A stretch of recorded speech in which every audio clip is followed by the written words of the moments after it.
right, Alexander. It is July 1917, and our last video we talked about the return of Lenin, a triumphant return, and a return which, I guess, under a strong functioning government would have had him arrested, but instead he was welcomed back to St. Petersburg as a hero. And now it is summertime, and I have to say that looking back on the last couple of months, it appears that Lenin has pretty much a firm control as to the pace of what appears to be a revolution. I mean, everyone can see that something is happening. Yes. In Russia, and everyone, I think, can understand that Lenin is the person that is pacing everything out. I mean, it seems that he has control of how things are moving forward. Yes. And this is a big revelation because, I think in our last video, we weren't exactly sure how everything was going to unfold. But now I think it's very clear that the person who exerts the most power and influence right now in St. Petersburg is Lenin, and the person that is controlling the movement of this change is Lenin as well. What is going on as we are here in July, summer in St. Petersburg? You are absolutely right. Now, let me just say that we are talking just after there was an attempt, apparently, to overthrow the government, the provisional government, this so-called government, which nobody appointed and no one elected and appointed itself. That miscarried. And in theory, Lenin is supposed to be, there's supposed to be an arrest warrant for him. Note, however, that he has not been arrested. And in fact, far from strengthening the government, what these last events, the events of the last few weeks, to my mind show is a number of things. Firstly, that this government is heading to collapse. I mean, it is collapse. Its collapse is now absolutely certain. Secondly, the disastrous miscalculation that the liberals, the oligarchs, all those people made in undermining the Tsar, thinking that they would gain control that way, and previously their long history of using Lenin and his organization and other revolutionary groups to undermine the Tsar, well, we now see how absolutely catastrophic that has been and how completely they are losing control of the situation. And thirdly, the third thing that we can say, I think, with confidence now is that this political crisis, a revolutionary crisis, as you absolutely rightly say, now can have only one of two outcomes. Either the military, the general staff, will find enough troops to take control and establish a military dictatorship. That is one possible outcome. Or within a matter of weeks, perhaps months, Lenin will be in power in Russia. Now, I say all of that, and it's important to explain why I say all of that, because, of course, we've just had a crisis in St. Petersburg, which the government survived. But let's go over these events since Lenin arrived. Lenin arrived in St. Petersburg. He immediately called the government's bluff. He said this government is a bourgeois government. It's a pro-capitalist government. It has not been elected. It has not been appointed. It has no particular legitimacy. He said that the people who ought to take power are the workers' and soldiers' councils. Now, you remember there was that workers' and soldiers' council that was set up in St. Petersburg directly after the Tsar's removal, and that has now multiplied. There are scores of them across the country. They have been emerging in every major city, wherever there are factories, wherever there are large population groups. They're starting increasingly to spread across the country. They are taking their lead from the Workers' Council in St. Petersburg. But of course, at the moment, they're not yet fully organized as a coherent organization.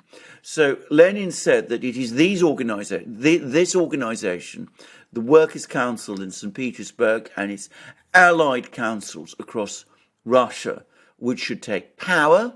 He knows that this is something that will be attractive to working class people who have been indoctrinated, if you like, for years by his propaganda.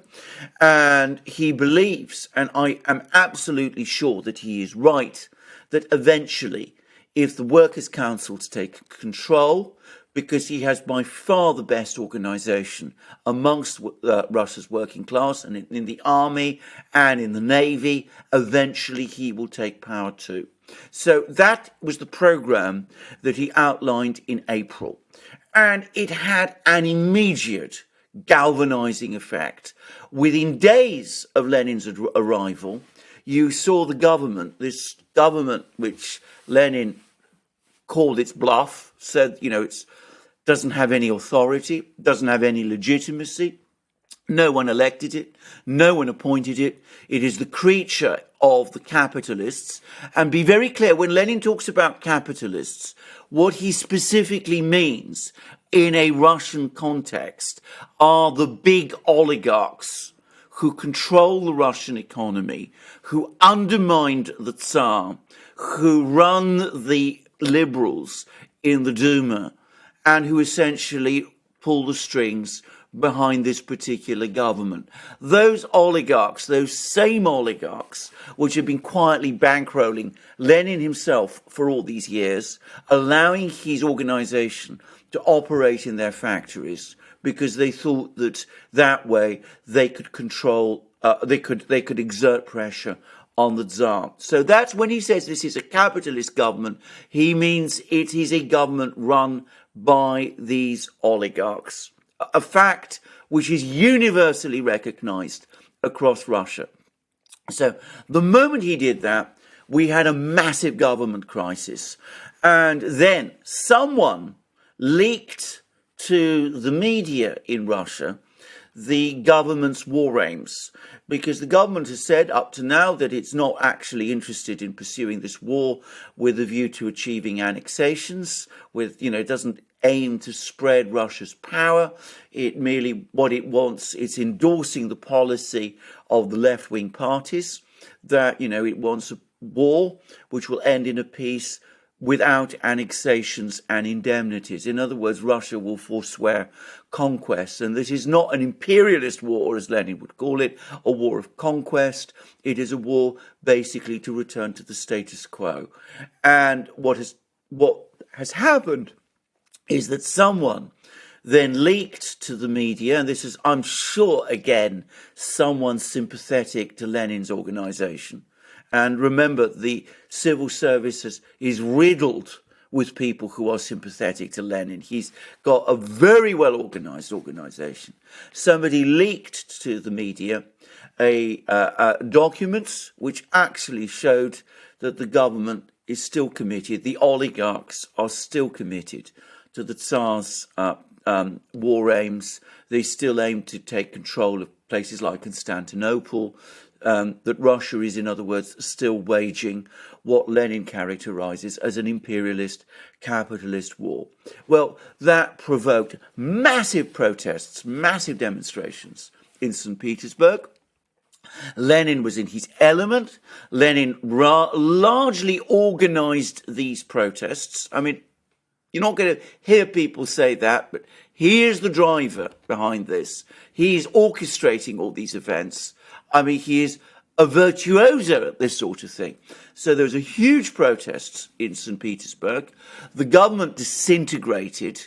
The two ministers most closely connected to the oligarchs, the defense minister, Guchkov, and the foreign minister, Milyukov. Milyukov, let's remember, was that liberal MP in the Duma who stood up in the Duma in November and said of the Tsar's policies, is it negligence or is it treason? This is what Milyukov said about the Tsar's conduct of the war. Lenin and Milyukov also the one member liberal who tried to preserve the monarchy after the Tsar's abdication, the one person who suddenly realized, my God, what have we done? And tried to persuade the Grand Prince Michael to become Tsar. Anyway, Milyukov was forced to resign from the government. Guchkov was also forced to resign from the government. And a whole bunch of socialists, not members of Lenin's political grouping, a whole bunch of socialists were persuaded by the oligarchs to step in and join this government in order to preserve it. So we have what is supposed to be what's called a coalition government, though it's ludicrous to call it a coalition government. It is the same government in a sense as before. The Prime Minister was still Prince Lvov. Prince Lvov is, of course, the front man for the oligarchs. He led the voluntary association in Moscow, which was controlled by the oligarchs. He was still there, but you have all these socialists brought in. And, of course, what then happened is that Lenin said, these people who are joining this government, these socialists, they're traitors. We are having nothing to do with these people. I'm not prepared to join this government. I still insist that it's the Soviet, the council. Soviet is the Russian word for council. This council of workers and soldiers' deputies that must take power. I want to have nothing to do with this government controlled by the oligarchs. Let's put aside the word capitalist. Let's call them oligarchs. I'm having nothing to do with this oligarch-controlled government. These socialists who've joined it are simply placemen. They have no real power. The oligarchs still control the government, and they still are aligned with the British and the French, who basically bankroll them, and they still want Russia to continue this war, a war which I have always opposed and which I have always said should be replaced by a civil war in Russia to eliminate the influence of the oligarchs. So that, again, left the government in a very compromised position. Now, these socialists, the most important of them is this man Kerensky. Now, if you remember Kerensky was the socialist lawyer and MP who played a big role back before the war started in discrediting the Tsar and making a whole big issue about the crisis in the Lena goldfields. He got a big name out of that. Many people consider him to be a political lightweight. He's not very widely liked. He's seen as extremely vain. There's another aspect about Kerensky which both gives him some degree of strength in political terms, but which also sows distrust of him, which is that he is a member of a lodge. Now, people sometimes say a Masonic lodge, but it's not actually Masonic in any true sense. This is a political lodge which has some kind of Masonic aspect. Now, in Russia, Freemasonry, until very recently, was outlawed. And that was partly because, obviously, the Orthodox Church strongly disapproves of it, but also because many of these Masonic groups that have existed in Russia have had an anti-government and conspiratorial element about them. And this lodge that Kerensky belongs to is absolutely a case in point. So he has been quietly bringing people connected through his lodge into various important positions. He's been slotting them into various important positions as he rises in the government. And he then appointed himself war minister because pretty much everybody can see that he's now the most important figure in the government. I mean, the oligarchs trust him. He's the think they can use him. They're making the same mistake with Kerensky as they did with Lenin. They say, well, he may call himself a socialist, but really he's somebody whom we can use. So they made him war minister. He's become war minister. He's becoming increasingly the dominant figure in the government. And he then committed to doing what the Tsar and his generals had been planning to do right through 1916. Now, when the Tsar abdicated, the Russian army was preparing for a great offensive against the Germans and the Austrians, and this was a very well prepared offensive. The army was performing increasingly well throughout 1916. The armaments industries in Russia were getting, to a certain extent, their act together. So the army was beginning to become equipped increasingly with modern weapons. Many of Russia's generals are extremely good. Many of Russia's soldiers are extremely brave. The Germans are overextended because they are also caught up fighting a war on the Western Front. All the indications leading up to the launch of this offensive in the spring of 1917 were good. But if you remember what happened, the moment this Council of Workers' Deputies appeared in St. Petersburg, it issued General Order Number 1, which said that soldiers should set up committees in every unit and take control of the weapons and, in effect, monitor the actions of the officers. And whilst that was supposed to be limited to military units in St. Petersburg, this then has spread right across the Russian army. So discipline has collapsed, and the Russian army, which was performing very well in 1916, is now in an extremely difficult, is in a chaotic mess, and yet Kerensky, to please the oligarchs and to please the British and the French, recommitted Russia to launching this offensive. An utterly crazy idea.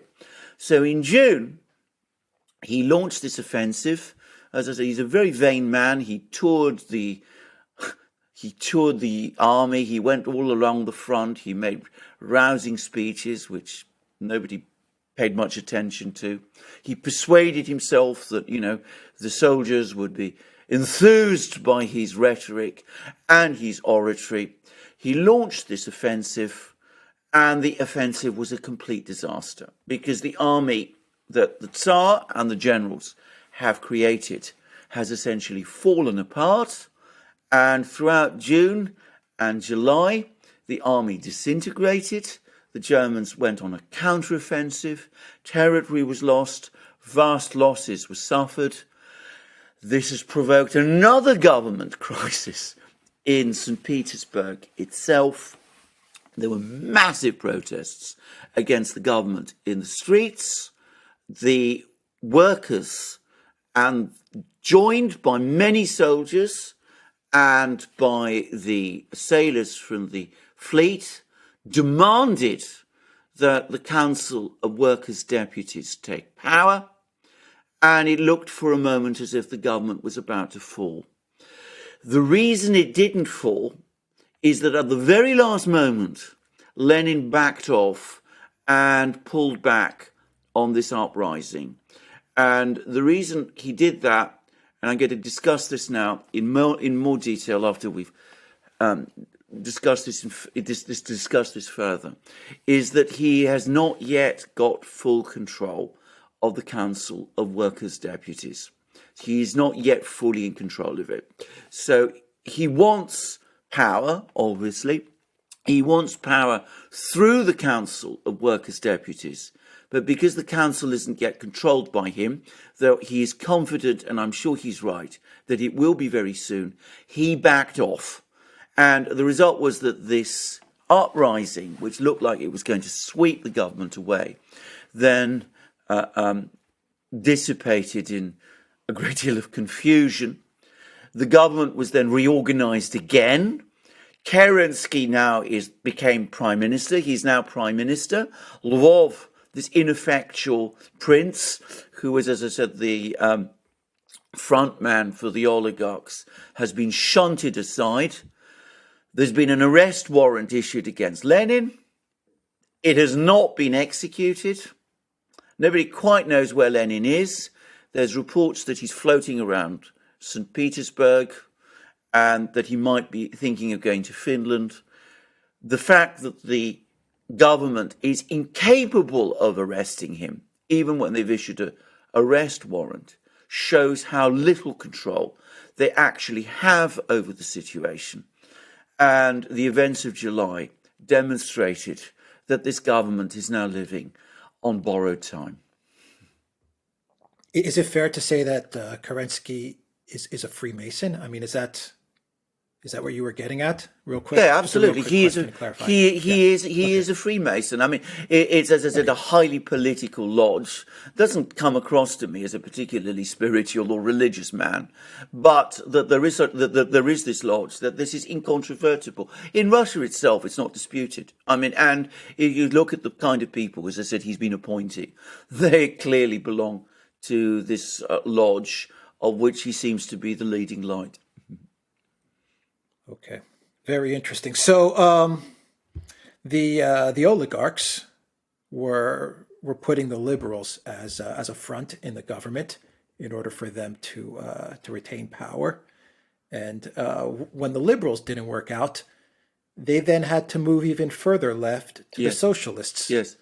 And now they're putting their hopes of remaining in power. The oligarchs are on the socialists. Yes. As a frontman, they had the prince. That didn't work out well. No. Now they're moving to Kerensky, who's a Freemason, as the front man of the oligarchs. Yeah. And all Lenin has to do is wait. Yes. Bide his time. Yes. And eventually shift the power from the provisional government towards the Soviets. And his last remaining goal is for the Bolsheviks to have full control of the Soviets instead of, maybe splitting the control, say, with the Mensheviks. I don't know if you want to get into the Mensheviks as well. I think this is the or point. other groups. So yes. he's just waiting. No. They're messing up, and I think he realizes it. He's waiting, and when the time is right, he's going to strike.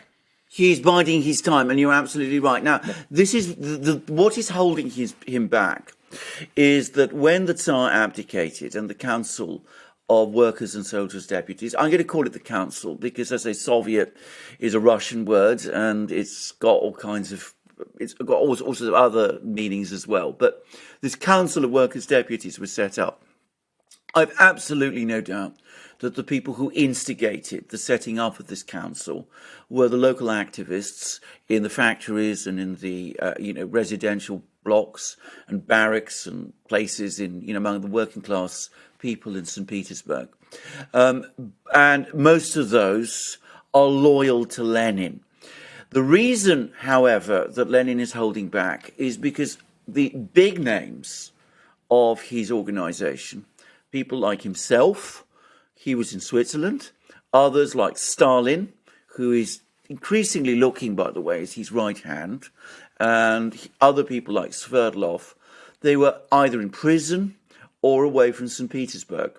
Now, the result was, because the Bolsheviks are still nominally a faction, or were at that time still nominally a faction, within the Social Democratic Party, Social Democratic Liberal Party of Labour Party, Social Democratic Labour Party of Russia.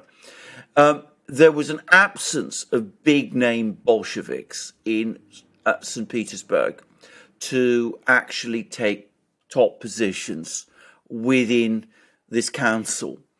And because workers were told to vote for members of the Social Democratic and Labour Party, of which the Bolsheviks, as I said, are the biggest faction, but because there are no Bolsheviks there, they voted for other members of the Social Democratic Labour Party of Russia, who were Mensheviks.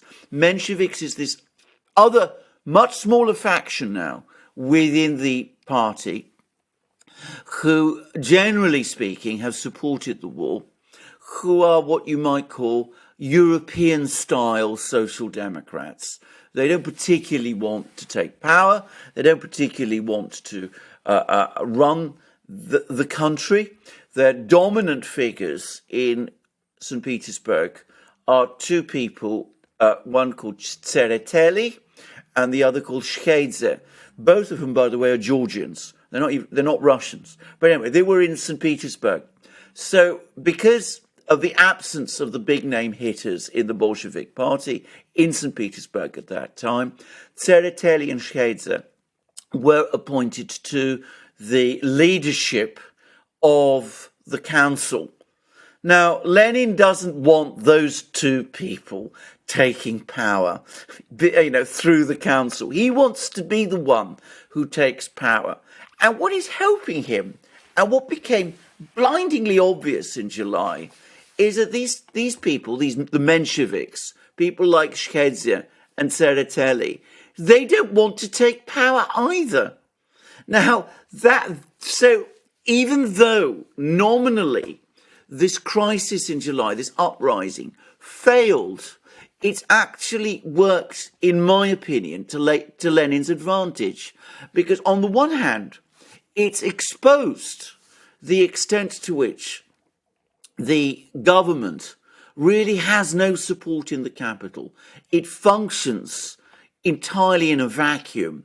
It's controlled by the oligarchs, but the mass of workers and soldiers in St. Petersburg don't support it.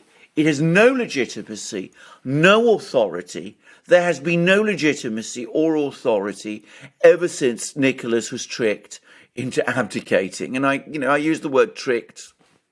We discussed how it happened. At the same time, the council, which the workers and soldiers and sailors in St. Petersburg want to take power, it's now been exposed that the people who nominally lead it, Shchedze and Tsereteli, don't want to take power. So what is now going to happen as night follows day is that the moment there are elections, and sometime there are going to be elections, to reappoint the top officers to this workers and soldiers council in St. Petersburg, what is going to happen is that Shchedze and Tsereteli, having discredited themselves in the eyes of the workers by refusing to take power, are going to be replaced by Lenin's men. And at that moment, at that point, all the pieces will be in place. Lenin will be in a position to make his move. He will be able to strike, and he will be able to assume leadership in Russia. The only thing that can stop him now is the army, if the army is in a position to act and step in and take control. That's far from certain. There are still lots of soldiers and officers who are still loyal, at least to some conception of Russia. But bear in mind, the army, as it exists, was created around service to the Tsar. The officers swore loyalty to the Tsar. Without a Tsar to give them orders, it's not clear how coherent a force even these loyal soldiers and officers are, and whether the army is in a position actually to stand up against Lenin and to take control. But that, it seems to me, is the only force left in Russia that can stop him now. Oh, absolutely. I mean, when governments break down, you immediately think that it's the military that is going to step in and put some stability back in the government. That's the natural progression of things. When you do see a government collapse, the military comes in and fills that vacuum. But in this case, the military won't be able to fill that vacuum. I think what has happened now with the collapse, with Kerensky's offensive, the military's collapse there, Yes, that definitely plays into Lenin's hands as well. absolutely. And while the military has sworn allegiance to the Tsar, they didn't swear allegiance to Kerensky. And so I seriously doubt that when Lenin is ready to strike, given everything we know now, it's the military is going to step in. I just don't see that happening at No. all. As a matter of fact, I would imagine that the military probably is looking at Lenin's idea of pulling out of the war and saying, after the defeat that we've suffered, maybe Lenin's plan is probably the right way to go, and just to get out of this war. You I are mean, a- he's you- played things perfectly. Lenin's played things He has. perfectly. He's played them all. He's played the oligarchs. He used them for years. He's played the liberals. He's played the Germans, and now he's he's in a position where all the pieces are falling into place for him. And by the way, what you said about the military is absolutely right. Now there are quite a few generals and officers who, as I said, want to continue the war because that's they're patriotic, they're committed to Russia. Not a single general, not a single officer has any time for Kerensky at all. I mean, they consider him a complete charlatan and a complete imbecile. No general or officer, these are deeply patriotic people, has any time for the oligarchs either. They would have served that Tsar loyally because he was the Tsar. He was somebody whom, they identified with. He represented and embodied Russia. He embodied the church. He was the symbol of patriotism. With him gone, they are to a great extent lost. And the word that's spreading is that more and more officers looking at this situation, anxious to preserve the army in some form, they're saying to themselves, who is going to be able to lead Russia? Who's going to preserve the army? Who's going to preserve Russia? There's only one man who seems to know what he's doing, and that's Lenin himself. Now, this is only a trickle for the moment, but I think it's only a question of time before that trickle becomes a flood. These are, let me repeat again, many of them people who were devoted to the person of the Tsar, devoted to the church, but patriotic, but in a vacuum. They have no option, many of them, and they say to themselves, Lenin is the only real game in town. He's talking about ending the war. We have to end the war. We have to save the army because the army is the only real institution left of Russia. And if we can come to some kind of deal with him, maybe that's the way we can do it. I'm not saying all officers think like that. I'm not even saying a majority of officers think like that. But you're starting to hear more and more of them say so. And all of them, every single officer, even those who are still profoundly antagonistic to Lenin, and that represents a large block of them, they have only contempt for Kerensky, for the government, and for the oligarchs who have spawned it. And of course, the oligarchs deserve that contempt because their manipulations over the last 20 years have brought Russia to this point of utter crisis. Yeah. And people don't buy it anymore. I mean, I don't think people buy these puppet leaders that the oligarchs have put in place at all anymore. And I find it really interesting that the oligarchs put their fortunes in the hands of, in the first case, these liberal forces. Yeah. And that's who they put as front men. Yeah. And then they switched gears and they went towards more hardline socialists. And that's not working out either. No. I think it's really interesting that the oligarchs, this column of power and money, Yes. put their bet on liberals and then on socialists. And Lenin has been two steps ahead of them. Every move, Absolutely. he's been 2 steps ahead of them.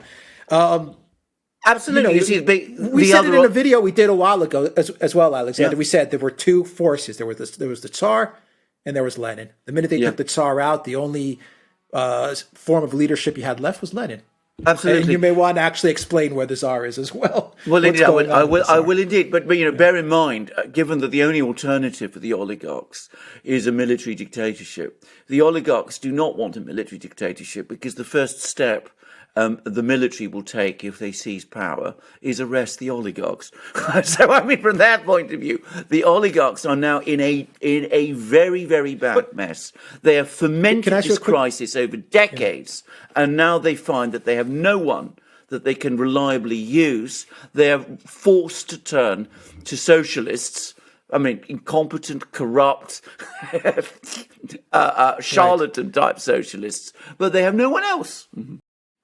Do they even have that option of a military dictatorship? I mean, is that option even on the table given the way the war has turned out as well? I mean, I don't even think that's an option given the trajectory My, of the war. Maybe my, 16, like you said, yeah, may have been yeah. an option, to have the military step in. But now it looks like the military's in shambles now to a certain Absolutely. extent. I think the chances of a military dictatorship are extremely small.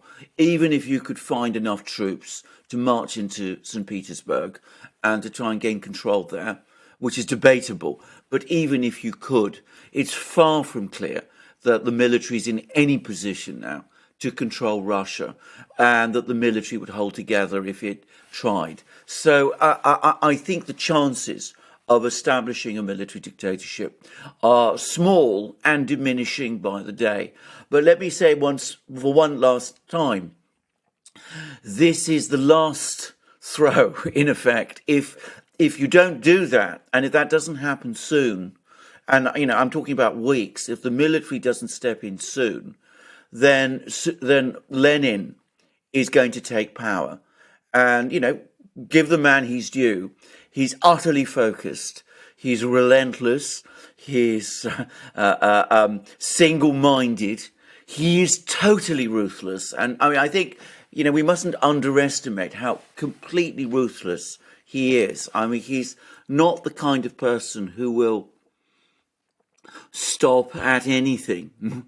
He will take power because, frankly, no one else, apart perhaps from this military, and that's debatable, is now in a position to stop him. Now, where is the Tsar?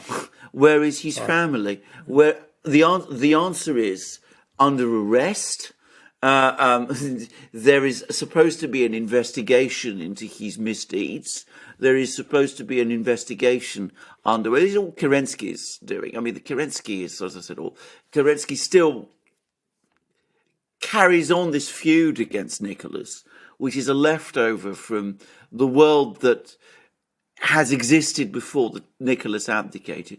He's set up this investigation of what Rasputin was up to, led, by the way, one of the key people involved in it is this poet Alexander Blok, who's actually a very famous Russian poet, and it's a good example of how completely out of touch Kerensky is. But Nicholas is under arrest. His family is under arrest. There's been some talk of trying to get him exiled to Britain.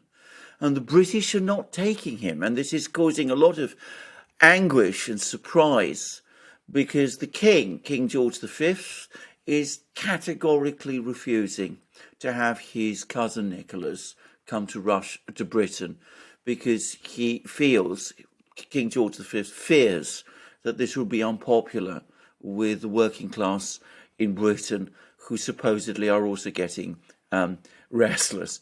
I have to say, I think this is pusillanimous and wretched on George V's part.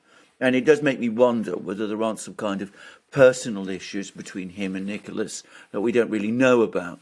Bear in mind that King George V and Nicholas are both married. Are both connected to the Danish royal family. George V is married to a Danish.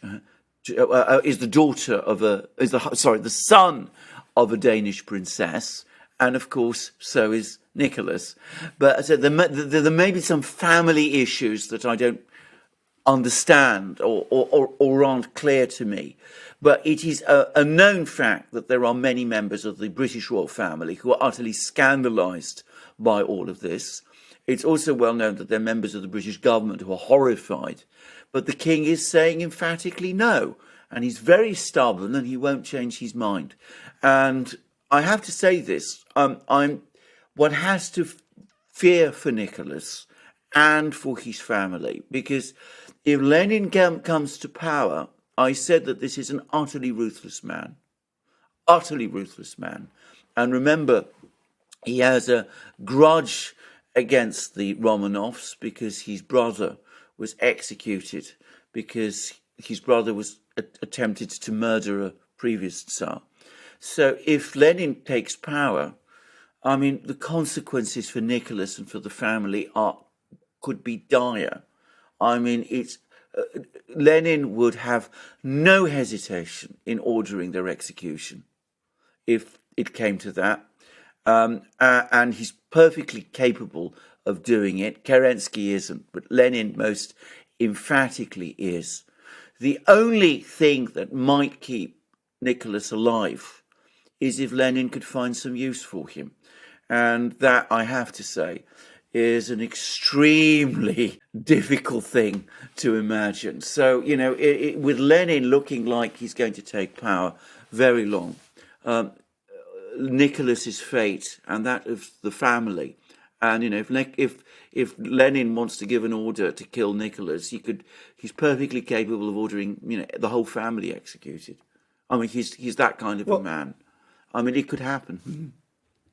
Well, I mean, using logic, if Lenin, and I would say now it's more of a case of when, to be honest, when Lenin comes to power, the Tsar and his family is more of a liability. I mean, to find a use for him, I can't think of one thing that the Tsar would be able to do for Lenin, because what the Tsar does is that's a symbol for a different time and a different era that Lenin is looking to erase. He's gonna have to erase everything about the Tsar and the Romanovs and the royal family, and you can't have a symbol like that. Absolutely, still hanging around. If you want, if Lenin is as focused as you say he is, and he wants absolute power, as you're describing, you can't have this symbol still there, because that symbol poses a threat to your control of the country. So I wonder if Nicholas understands this, number one, and number two, why can't Nicholas find another country to exile? France, somewhere else. Well, good, very, very good question. Well, first of all, on the second point, it's the decisions are not his any longer; they're Kerensky's, and Kerensky's a fool. I'm sorry to put it very straightforwardly. I mean, France ought to be, in theory, a possibility. But so far as one can tell, Kerensky is still trying to find some kind of thing with the British. And the thing to also say about Kerensky, as I said, he's got this feud with Nicholas anyway, which is a leftover from a vanishing time. I mean, it's bizarre to see this.